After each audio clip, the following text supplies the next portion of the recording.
ഈശോ മിശിഹായ്ക്ക് സ്തുതിയായിരിക്കട്ടെ. പ്രിയ കൂട്ടുകാരെ, ഇന്ന് ഫെബ്രുവരി 10. ഇന്ന് നമ്മുടെ കേരളത്തിലെ ഒരു മഹാവിശുദ്ധൻ്റെ ബർത്ത്ഡേ ഓർമ്മിക്കുന്ന ഒരു ദിവസമാണ്. വിശുദ്ധ ചാവറയച്ചൻ്റെ. നമുക്കറിയാം, പല കാര്യങ്ങൾക്കും തുടക്കം കുറിച്ചിട്ടുള്ള ഒരു മഹാവ്യക്തിത്വമാണ് വിശുദ്ധ ചാവറ കുര്യാക്കോസേലസച്ചൻ. അച്ഛൻ ജനിച്ചത് 1805 ഫെബ്രുവരി 10 ആലപ്പുഴയിലെ കൈനഗിരി എന്ന ഗ്രാമത്തിലാണ്. ഈ ചാവറ പിതാവിൻ്റെ ഈ ബർത്ത്ഡേ ദിനത്തിൽ ഞാനൊരു വലിയ സാക്ഷ്യം നിങ്ങളുടെ മുമ്പിൽ കാണിച്ചു തരാനാണ് ഇന്ന് ഈ വീഡിയോയിൽ വന്നിരിക്കുന്നത്.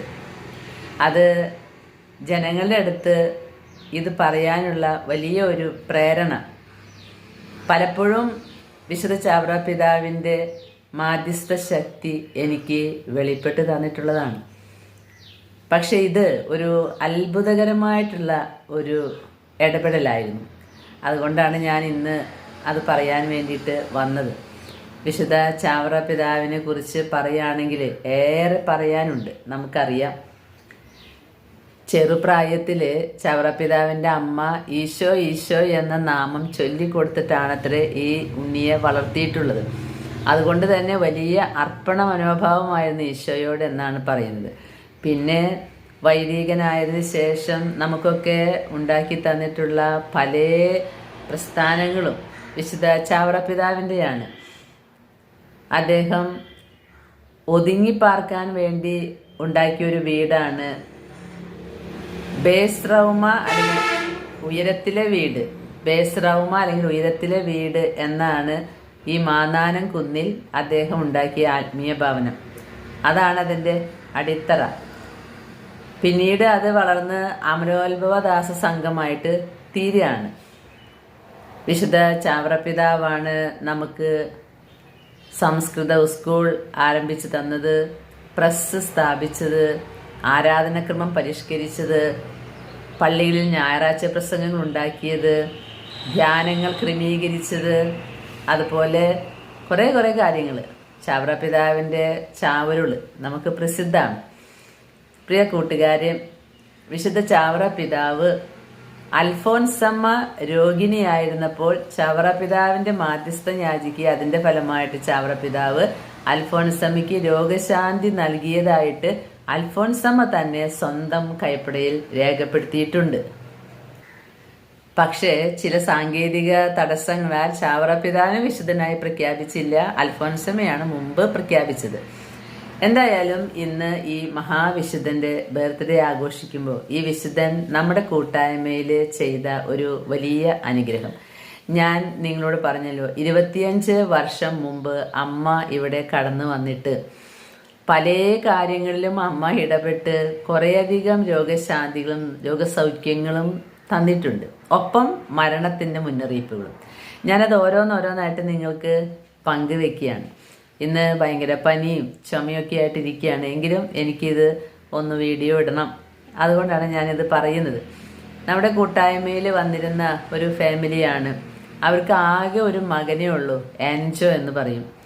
ഈ ആൻജോയ്ക്ക് ഇവിടെ വരുമ്പോൾ ഒരു 10 വയസ്സേ ഒക്കെ ഉള്ളൂ. ആ കുട്ടിക്ക് എന്നും ഫിറ്റ്സ് വരെയായിരുന്നു. എവിടെ ട്രീറ്റ്മെൻറ്റ് നടത്തിയിട്ടും അങ്ങനെ ഒരു കുറവുമില്ലാത്ത അവസ്ഥയിൽ അവർ പിന്നീട് വേറൊരു ഹോസ്പിറ്റലിൽ എറണാകുളത്ത് പോയി. അവിടെ നിന്ന് ഈ ട്രീറ്റ്മെൻറ്റിൽ അവനൊരു 100 കിലോ തൂക്കം വെച്ചു. അതൊരു നല്ല ട്രീറ്റ്മെൻ്റ് ആയിരുന്നില്ല. പിന്നീട് അവർ ഫോൺ വിളിച്ച് പറഞ്ഞപ്പോൾ ഞാൻ പറഞ്ഞ രാജഗിരി ഹോസ്പിറ്റലൊന്ന് പോയി നോക്ക്, ഒരു സെക്കൻഡ് ഒപ്പീനിയൻ എടുക്ക് എന്ന്. അങ്ങനെയാണ് അവർ ആ ഹോസ്പിറ്റലിലേക്ക് പോകുന്നത്. പ്രിയ കൂട്ടുകാരെ, നിങ്ങൾക്കറിയാം, ഞാൻ പല പ്രാവശ്യം പറഞ്ഞിട്ടും ഞാനും എൻ്റെ ഹസ്ബൻഡും ഒക്കെ ഓപ്പറേഷൻ കഴിയുന്നത് രാജഗിരി ഹോസ്പിറ്റലിലേക്ക് പോയിട്ടാണ്. ഇത് രാജഗിരി ഹോസ്പിറ്റലിന് വേണ്ടി ഞാൻ പറയുന്നതല്ല. എനിക്ക് അന്ന് എൻ്റെ ഭർത്താവിന് ട്യൂമറിൻ്റെ ഒരു അടയാളങ്ങളും ഉണ്ടായിട്ടില്ല, ബ്രെയിൻ ട്യൂമറിന്. വെറുതെ അദ്ദേഹം ഇങ്ങനെ ഒരു കസേരമ പിടിച്ചു നിൽക്കുമ്പോൾ ഈശോ എന്നോട് പറഞ്ഞതാണ് ഇവനെ ഒന്ന് രാജഗിരി ഹോസ്പിറ്റലിലേക്ക് കൊണ്ടുപോകാൻ. വലിയ അത്ഭുതമാണ് പരിശുദ്ധ അമ്മ ഇടപെട്ടിട്ടുള്ളത് ഈശോയോട് പറഞ്ഞിട്ട്. അപ്പോൾ എന്തുകൊണ്ടാണ് ഇങ്ങനെ ഈ രാജഗിരി ഹോസ്പിറ്റലിലേക്ക് നിങ്ങൾ പോയേ എന്ന് എന്നോട് പലരും ചോദിക്കാറുണ്ട്. ഞാൻ പറഞ്ഞു, അന്ന് എനിക്ക് ഓപ്പറേഷനൊന്നും ആയിട്ടില്ല, എനിക്ക് രോഗമുണ്ടെന്ന് നിശ്ചയിച്ചിട്ടില്ല. അങ്ങനെ ആണ് ഇദ്ദേഹത്തെ രാജഗിരി ഹോസ്പിറ്റലിൽ കൊണ്ടുപോയിട്ട് അവിടെ വെറുതെ സ്കാൻ ചെയ്യാണ്. ഒരു കാരണവുമില്ല. എന്താ അസുഖം എന്ന് ചോദിച്ചപ്പോൾ എൻ്റെ ജീവിത പങ്കാളി പറഞ്ഞ്, എനിക്കൊരു അസുഖമില്ല, ഇവരെന്നെ കൊണ്ടുവന്നതാണ്, എനിക്ക് യാതൊരു അസുഖമില്ല. അപ്പം ഞങ്ങൾ പറയാണ്, അദ്ദേഹത്തിന് എന്തോ തലകർക്ക് ഉണ്ടെന്ന് ഞങ്ങൾക്ക് തോന്നുന്നുണ്ട്, പണ്ടത്തെ പോലെയല്ല, ഒന്ന് സ്കാൻ ചെയ്യുന്നു. കാരണം ആൾ അസുഖമുണ്ട് എന്ന് ഒരിക്കലും പറയില്ല. അങ്ങനെയാണ് സ്കാൻ ചെയ്തപ്പോൾ വലിയൊരു ട്യൂമർ കണ്ടുപിടിക്കുകയും പിന്നെ അത് ഓപ്പറേഷൻ ചെയ്ത് സുഖപ്പെട്ടു വരുന്ന ചെയ്യുന്നത്. ഞാൻ പറഞ്ഞു വന്നത്, ഞാൻ എപ്പോൾ ഹോസ്പിറ്റലിൽ ചെല്ലുമ്പോഴും അവിടുത്തെ ടെക്നോളജിക്കൽ പരമായ കാര്യങ്ങളൊന്നുമല്ല, ഞാൻ ചാപ്പലിലേക്കാണ് നോക്കാറ്. അവിടെ ചാവറ പിതാവിൻ്റെ വലിയൊരു സാന്നിധ്യം എനിക്ക് അനുഭവപ്പെടാറുണ്ട്. അതുകൊണ്ട് ഞാൻ ഇങ്ങനെ അവരോട് പറഞ്ഞു, നിങ്ങൾ ആ ഹോസ്പിറ്റലും കൂടി ഒന്ന് പോയി നോക്ക്, അവിടെയാണെങ്കിൽ ചാവറപ്പിതാവിൻ്റെ ഒരു പ്രത്യേക മാധ്യസ്ഥം ഉണ്ടാകും. അങ്ങനെ അവർ പോയി. അങ്ങനെ അവർക്കൊരു വലിയ അനുഭവം, ഈ കുട്ടിയുടെ ബ്രെയിൻ തുറന്നുള്ള ഓപ്പറേഷൻ. അന്ന് അവരെല്ലാം വിളിച്ചു പറഞ്ഞ് ഞങ്ങൾ ഗ്രൂപ്പിലൊക്കെ ഇട്ട് ഭയങ്കര പ്രാർത്ഥനയായിരുന്നു. അങ്ങനെ പ്രാർത്ഥിച്ചു. ചാവറപ്പിതാവിൻ്റെ ഒരു വലിയ സാന്നിധ്യം ഞാൻ കാണുകയാണ്. അങ്ങനെ ഓപ്പറേഷനൊക്കെ നിശ്ചയിച്ച്, ഓപ്പറേഷൻ്റെ ഡേറ്റ് തന്നെ 3-ാം തീയതി ആയിരുന്നു, ജനുവരി 3, അതായത് പിതാവിൻ്റെ തിരുനാൾ ദിനത്തിൽ. അതും ഒരു വലിയ അത്ഭുതമായിട്ട് തോന്നി. അവർക്കുണ്ടായ, ഇപ്പോൾ അവൻ പരിപൂർണ്ണ സൗഖ്യപ്പെട്ടു. 7 പ്രാവശ്യം 14 പ്രാവശ്യമൊക്കെ ഫിറ്റ്സ് വന്നിരുന്ന മകൻ ഡോക്ടർമാർ ഓപ്പറേഷൻ ചെയ്യുന്ന സമയത്ത് പറഞ്ഞു, ഓപ്പറേഷൻ കഴിഞ്ഞാൽ എന്താകുമെന്ന് പറയാൻ പറ്റില്ല, വലിയൊരു സർജറിയാണിത്, നിങ്ങൾ നന്നായി പ്രാർത്ഥിച്ചോളോ എന്ന് പറഞ്ഞു. ഇങ്ങനെ എല്ലായ്പ്പോഴും ഡോക്ടർമാർ പ്രാർത്ഥിച്ചോളോ എന്നൊന്നും പറയാറില്ല. അത്ര ക്രിറ്റിക്കൽ സ്റ്റേജ് വരുമ്പോൾ പറയും അവർ പ്രാർത്ഥിക്കണം നന്നായിട്ട്, ദൈവത്തിൻ്റെ കരങ്ങളിലാണ് എല്ലാം എന്ന്. അങ്ങനെ പറഞ്ഞ് ഓപ്പറേഷൻ കഴിഞ്ഞ് പടിപടിയായി ആ കുട്ടി സുഖപ്പെട്ടതും അവന് ഇന്ന് വരെ ഫിറ്റ്സ് പിന്നെ വന്നിട്ടില്ല. ആ ഒരു വലിയ സാക്ഷ്യം ഞാനത് കഴിഞ്ഞപ്പോൾ തന്നെ അവരോട് പറഞ്ഞു, ഇത് ചാവറ പിതാവിൻ്റെ പ്രത്യേക മാധ്യസ്ഥത്തിലാണ്. ഞാൻ അവരുടെ ഓപ്പറേഷൻ സമയത്ത് കാണാണ് വിശുദ്ധ ചാവറ പിതാവിൻ്റെ വലിയൊരു ഇടപെടൽ. ഞാൻ അന്ന് അവരോട് പറയും, വിശുദ്ധ അൽഫോൻസാമ്മേനെ സുഖപ്പെടുത്താൻ വന്ന ചാവറ പിതാവ് നിങ്ങളുടെ മകനെയും സുഖപ്പെടുത്താൻ വരും. ഞാൻ ആ സാക്ഷ്യമാണ് നിങ്ങൾക്ക് ഇന്ന് ഇവിടെ പോസ്റ്റ് ചെയ്യുന്നത്. 25 വർഷമായിട്ട് ഈ കൂട്ടായ്മയിൽ കടന്നു വന്ന, എനിക്ക് തോന്നുന്നു 25 വർഷമാണെങ്കിൽ ലക്ഷങ്ങൾ ഇവിടെ കൂട്ടായ്മയിൽ വന്നിട്ടുണ്ട്. അവർക്കൊക്കെ പലതരത്തിലുള്ള അനുഭവങ്ങൾ ഉണ്ടായിട്ടുണ്ട്. പലരും അത് നന്ദി പറയാനൊന്നും വന്നിട്ടില്ലായിരിക്കാം. ഒട്ടുമിക്ക പേരും കിട്ടിയ അനുഗ്രഹങ്ങൾക്ക് നന്ദി പറയാൻ ഇവിടെ വരികയും പരിശുദ്ധ അമ്മയുടെ രൂപത്തിൽ കുരുക്കിട്ട് പോയവരാണ് ഇവരൊക്കെ. കുരുക്കഴിക്കുന്ന മാതാവിൻ്റെ അടുത്ത് നമ്മളെ കൊണ്ട് പറ്റാത്ത കാര്യങ്ങളാണല്ലോ നമ്മൾ മാതാവിൻ്റെ കയ്യിൽ കൊടുക്കുക. അപ്പം അമ്മ മാതാവ് അഴിച്ച ഒരു കുരുക്കാണ് ഞാൻ ഇന്ന് പറയുന്നത്. ഇത് ഈ 25 വർഷത്തിൻ്റെ ഉള്ളിൽ നടന്ന ഒരു വലിയ അത്ഭുതം തന്നെയാണ്. നാളെ ഞങ്ങളുടെ കൂട്ടായ്മ 25-ാം വാർഷികം ആഘോഷിക്കുകയാണ് ചെറിയ തോതിൽ. പരിശുദ്ധ അമ്മ 25 വർഷമായിട്ട് ഇവിടെ ഒരു ചൊവ്വാഴ്ച പോലും അമ്മ മാതാവ് മുടക്കിയിട്ടില്ല. അതാണ് എനിക്ക് വലിയ അത്ഭുതമായിട്ട് തോന്നുന്നത്. ഞാൻ ഹോസ്പിറ്റലായിരിക്കാം, അല്ലെങ്കിൽ ഞാൻ നോർത്ത് ഇന്ത്യയിലായിരിക്കാം, പക്ഷെ ഇവിടുത്തെ കൂട്ടായ്മ അത്രയ്ക്കും മാതാവ് സെലക്ട് ചെയ്തിട്ടുള്ളതാണ്. അവർ വന്ന് ഭംഗിയായിട്ട് ജപമാല നടത്തും. ഇന്ന് വരെ ഒരു ചൊവ്വാഴ്ച പോലും 25 വർഷമായിട്ട് ഒരു ചൊവ്വാഴ്ച പോലും മുടങ്ങാൻ പരിശുദ്ധ അമ്മ ഇടവരുത്തിയിട്ടില്ല. കാരണം അമ്മയാണ് ഈ കൂട്ടായ്മ കൊണ്ടുപോകുന്നത്. അമ്മയുടെ നന്മ നിറഞ്ഞ മറിയമേ എന്ന ജപമാണ് ഞങ്ങളുടെ ശക്തി. അതേ കൂട്ടുകാരെ, ഞാൻ ഈ വാർഷികത്തിൻ്റെ ദിവസമാകുമ്പോഴും ബർത്ത്ഡേയുടെ ദിവസമാകുമ്പോഴൊക്കെ സാത്താൻ എന്നെ ഇങ്ങനെ ശാരീരികമായി പീഡിപ്പിക്കും. എന്നിപ്പോൾ കടുത്ത പനിയിലും ചുമയിലും ഒക്കെയാണ്. എങ്കിലും പരിശുദ്ധ അമ്മയുടെ കരങ്ങൾ എൻ്റെ കരങ്ങളിനെ മുറുകെ പിടിച്ചിട്ടുണ്ട് എന്ന ഒരൊറ്റ വിശ്വാസമുള്ളൂ. നമുക്ക് ഈ കുട്ടിയുടെ സാക്ഷ്യം കേൾക്കാം. ഇവൻ്റെ അമ്മയും അപ്പനും ഒക്കെ വന്നിട്ടുണ്ട്, ചെറുപ്പക്കാരാണ്. അവർ ഭയങ്കര സന്തോഷത്തിലാണ്. ഞാൻ ആ സന്തോഷം പരിശുദ്ധനായ ദൈവത്തിന് മഹത്വം കൊടുക്കാൻ, അത് പരിശുദ്ധ അമ്മയിലൂടെ വിശുദ്ധ ചാവറ പിതാവിൻ്റെ എളിയ പ്രാർത്ഥനയിലൂടെ വന്നതായതുകൊണ്ട് നമുക്ക് നന്ദി പറയാം. ഇത് ലോകത്തോട് പറയുന്നത് ഈ 3 കൂട്ടരും വളരെയധികം ഇഷ്ടപ്പെടുമെന്ന്. നമുക്ക് ഈ സാക്ഷ്യം കേൾക്കാം കേട്ടോ. വിശുദ്ധ ചാവറ കുര്യാക്കോസ് ഏലിയാസ് അച്ഛൻ വളരെ പ്രശാന്തമായ മനസ്സോടുകൂടെ നമ്മളെയൊക്കെ അനുഗ്രഹിക്കാൻ, നമുക്ക് വേണ്ടി മാധ്യസ്ഥം വഹിക്കാൻ നമ്മുടെ കൂടെയുണ്ട്. അച്ഛൻ മാധ്യസ്ഥം വഹിച്ച് വലിയ ഒരു ഇടപെടൽ നടത്തിയ കുടുംബമാണ്. പറഞ്ഞല്ലോ, ജെറി ജെറിയുടെ മകൻ ആൻജോ, ജെറിയുടെ വൈഫാണ് നിജിത. ഇവരെ കുറിച്ചിട്ടുള്ളൊരു സാക്ഷ്യം പറയാനാണ് ഞാൻ ഇവരിപ്പോൾ വിളിച്ചു വരുത്തിയത്. ഇവര് കുറേ നാളുകൾക്ക് മുമ്പ് നമ്മുടെ ഒരു ഹോസ്പിറ്റലിൽ, നമ്മുടെ രാജഗിരി ഹോസ്പിറ്റലിൽ മോൻ്റെ ട്രീറ്റ്മെൻറ്റിന് വേണ്ടിയിട്ട് വന്നിട്ടുണ്ടായിരുന്നു. അപ്പോൾ ചാവറ പിതാവിൻ്റെ ഒരു പ്രത്യേക മധ്യസ്ഥത്തിൽ വലിയൊരു അത്ഭുതം എന്നാണ് ഞാൻ വിചാരിക്കുന്നത്. അതൊരു വലിയ അത്ഭുതം തന്നെയാണ്, മഹാ അത്ഭുതം എന്ന് വേണമെങ്കിൽ പറയാം. അപ്പം അതിൻ്റെ ഒരു സാക്ഷ്യം ഇവരെ കൊണ്ട് പറഞ്ഞ് എനിക്ക് ചാവറ പിതാവിൻ്റെ ഈ ബർത്ത്ഡേ ദിനത്തിൽ നിങ്ങൾക്കായിട്ട് പോസ്റ്റ് ചെയ്യണമെന്ന് തോന്നിയത് കൊണ്ടാണ് ഞാൻ ഇവരുടെ ഈ സാക്ഷ്യം ഇവിടെ നിങ്ങളുടെ മുമ്പിൽ പറയിപ്പിക്കുന്നത്. ഇത് ജെറിയാണ്. ജെറിയുടെ ആകെ കൂടിയുള്ളൊരു മകനാണ് ആൻജോ. ജെറിയുടെ വൈഫാണ് നിജിത. അപ്പോൾ നിജിത പറയും കുട്ടിയുടെ കാര്യങ്ങളൊക്കെ. പ്രീ ടൈം ബേബി ആയിരുന്നു, 8ാം മാസത്തിലാണ് ജനിച്ചത്.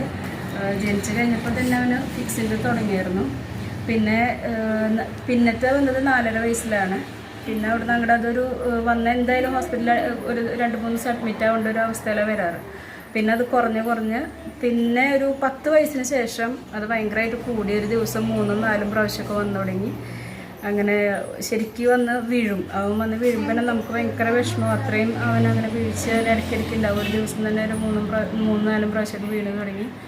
സ്കൂളിൽ പോകുമ്പോൾ അവന് ഗ്രൗണ്ടിൽ വെച്ചൊക്കെ വീഴ്ച തുടങ്ങിയപ്പോൾ അവന് തന്നെ അത് വിഷമമായി തുടങ്ങി. അവൻ്റെ കൂട്ടുകാരെ ഫേസ് ചെയ്യാനും സ്കൂളിൽ പോകാനൊക്കെ.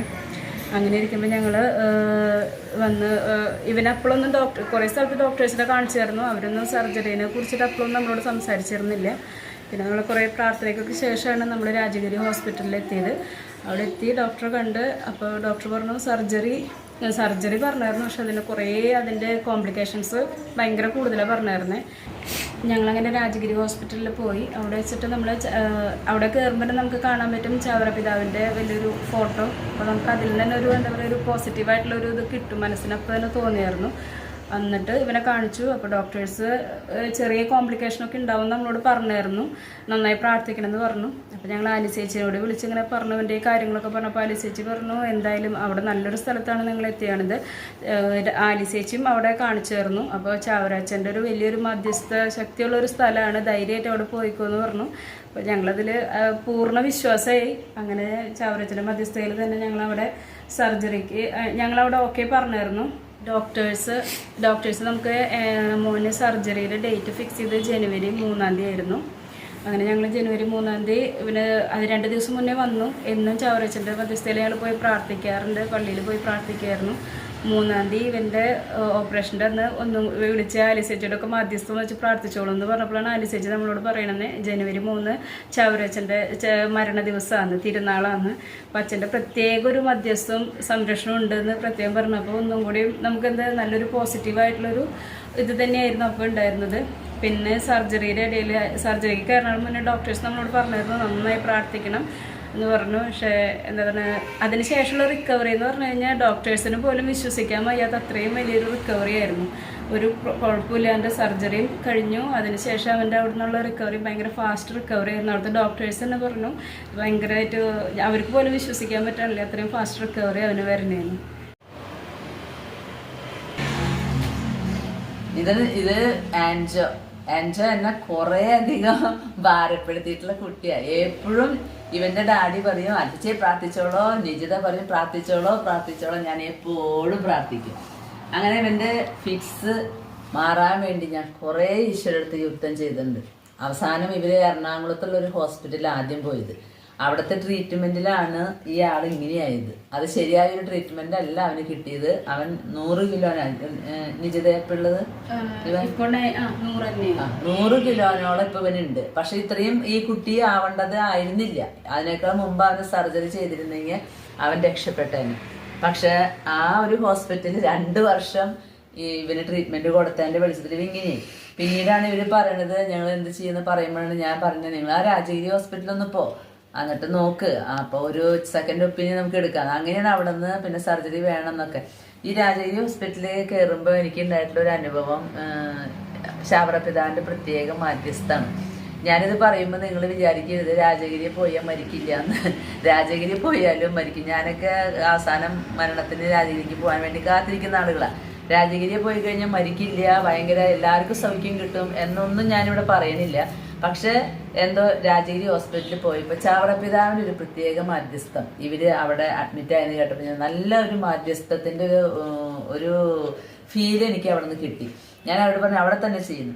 അങ്ങനെ ഇവന്റെ ഓപ്പറേഷൻ സർജറി നിശ്ചയിച്ചിരിക്കുമ്പോൾ ഈ ഡേറ്റ് പറയുന്നത് ജനുവരി 3 പിതാവിന്റെ തിരുനാൾ ദിവസമാണ്. അത് ഞങ്ങൾക്ക് ഭയങ്കര സന്തോഷമായി.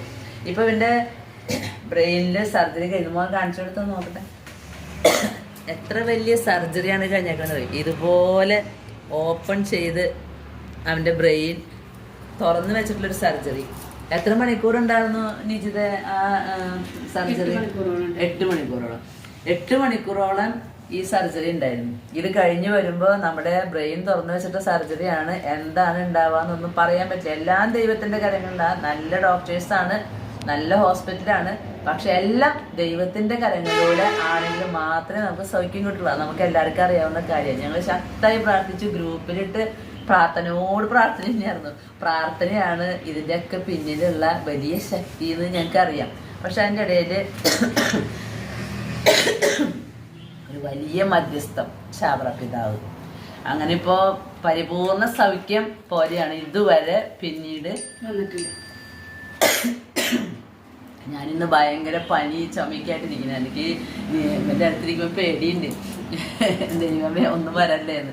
എന്തായാലും ഞാൻ ചവറപ്പിതാവിൻ്റെ മധ്യസ്ഥത്തിൽ നടന്ന ഈ ഒരു വലിയ സൗഖ്യം അത് എനിക്ക് വെളിപ്പെടുത്താണ്ട് പറ്റില്ല. അത് പിതാവും ഒരു സന്ദേശത്തിൽ പറഞ്ഞു. ഞാൻ അവിടെ ഓപ്പറേഷൻ ടൈമിൽ ചവറപ്പിതാവിൻ്റെ പ്രത്യേക പ്രസൻസ് ഉള്ളതായിട്ട് കാണിച്ചു തന്നു. അതുകൊണ്ടാണ് ഞാനിപ്പോൾ അത് പറയുന്നത്. ഇനി ഒരിക്കലും ഇവനെ ഈ പണ്ടത്തെ ഒരു സ്റ്റേജിലേക്ക് എത്താതിരിക്കാൻ പിതാവ് ആശീർവദിച്ച് വിട്ടിട്ടുള്ള ഒരു സാക്ഷ്യപത്രമാണ് ഈ ആൻജോ. അപ്പോൾ നമുക്ക് ഇന്ന് പിതാവിൻ്റെ ബർത്ത്ഡേ ദിവസം, ബർത്ത്ഡേ എന്ന് ആചരിക്കുന്നത് നമ്മൾ സാധാരണ മരണദിനാണ്, തിരുനാളിനായിട്ട് നമ്മൾ ആഘോഷിക്കുന്നത്. പക്ഷേ നമ്മുടെ വിശുദ്ധൻ, നമ്മുടെ നാട്ടിലത്തെ മഹാവിശുദ്ധൻ്റെ ബർത്ത്ഡേ നമ്മൾ ഇന്ന് ആഘോഷിക്കുന്ന ഈ ദിവസത്തിൽ ഈ ആൻജോ വലിയൊരു സാക്ഷിയായിട്ട് തീരട്ടെ എന്ന് പ്രാർത്ഥിക്കുക. ദൈവം തന്ന വലിയ മഹത്വത്തിന് തമ്പുരാന് നന്ദി പറയാം. തമ്പുരാന്റെ ദാസനായിട്ടുള്ള വിശുദ്ധ ചാവറ പിതാവിന് ഏറെ നന്ദി പറയാം. ഇതിനൊക്കെ ഇടപെട്ട പരിശുദ്ധ അമ്മ 25 വർഷമായിട്ട് നമ്മുടെ വീട്ടിലിങ്ങനെ ഓരോ സന്ദേശങ്ങൾ തന്നിട്ട് അമ്മ ബലപ്പെടുത്തിയ, അമ്മ വീണ്ടെടുത്ത മക്കളാണിത്. അമ്മയ്ക്ക് 1000 നന്ദി പറയാണ്. ആമേൻ. അവര് പോകാനൊരുങ്ങുകയാണ്. ആൻജോ ചെറുപ്പം മുതലേ വലിയ ഭക്തിയുള്ള കുട്ടിയാണ്. 14 വയസ്സാണ് ഇപ്പോഴുള്ളത്. 12 വയസ്സ് മുതൽ ഒരു തെറ്റായ ട്രീറ്റ്മെൻറ്റിൻ്റെ ഫലമായിട്ടാണ് ഇങ്ങനെ 100 കിലോ തൂക്കം വന്നിരിക്കുന്നത്. കർത്താവ് തന്നെ, പരിശുദ്ധ അമ്മ തന്നെ, വിശുദ്ധ ചാവറ പിതാവ് തന്നെ വീണ്ടും ഇടപെടും. ശരിയായ തൂക്കത്തിലേക്ക് വന്ന് യേശുവിനൊരു സാക്ഷിയായിട്ട് ഇവൻ മാറുമെന്നാണ് ഈ കുട്ടി തന്നെ എന്നോട് പറയുന്നത്. നമ്മുടെ ഓരോ ദേശത്തിനും ഓരോ വിശുദ്ധരുണ്ട്. അവർ നമ്മുടെ ദേശത്ത് നമുക്ക് വേണ്ടി മാധ്യസ്ഥം വഹിക്കുന്നുണ്ട്. ഇത് ആത്മീയ കണ്ണുകൾ കൊണ്ട് പല പ്രാവശ്യം ഞാൻ കണ്ടിട്ടുള്ളതാണ്. മാനുഷികമായ നേത്രങ്ങൾ കൊണ്ടിത് വിശ്വസിക്കാൻ പ്രയാസവുമാണ്. പക്ഷേ സത്യം അതാണ്. നമ്മുടെ നാടിന് ഒരു വിശുദ്ധനുണ്ടെങ്കിൽ ആ വിശുദ്ധൻ നമ്മുടെ പ്രശ്നങ്ങളിൽ ഈശോയുടെ അടുത്ത് മാധ്യസ്ഥം വഹിക്കും. അത് നോർത്ത് ഇന്ത്യയിൽ ഞാൻ പോയപ്പോൾ എനിക്ക് മനസ്സിലായിട്ടുണ്ട്. അത് ഞാൻ പിന്നീട് നിങ്ങളുമായി പങ്കുവയ്ക്കാം. ആൻജോ പ്രാർത്ഥിക്കുകയാണ്, നന്ദി പറയുകയാണ്. ഇവരുടെ ഫാമിലി ഇതിനു മുൻപ് ഇവിടെ വന്ന് കുരുക്കഴിക്കുന്ന മാതാവിൻ്റെ അടുത്ത് കുരുക്കിട്ട് പോയവരാണ്. നമുക്കഴിക്കാൻ പറ്റാത്ത കുരുക്കുകളൊക്കെ പരിശുദ്ധ അമ്മ അഴിച്ചു കൊടുക്കും എന്നതിൻ്റെ വലിയ ഒരു സാക്ഷ്യപത്രം കൂടിയാണ് ഇത്. നാളെ ഇവിടെ ജപമാല വാർഷികം ആഘോഷിക്കുമ്പോൾ 25 വർഷത്തിന് മുമ്പ് അതിഥിയായി കടന്നു വന്ന ഫാത്തിമ മാതാവ് ഇപ്പോൾ ഈ 25-ാം വർഷത്തിൽ കുരുക്കഴിക്കുന്ന മാതാവിൻ്റെ രൂപത്തിൽ എത്തി നിൽക്കുമ്പോൾ എന്തുമാത്രം അടയാളങ്ങളും അത്ഭുത രോഗശാന്തികളുമാണ് അമ്മ നൽകുന്നത്. നമുക്കും പ്രാർത്ഥിക്കാം.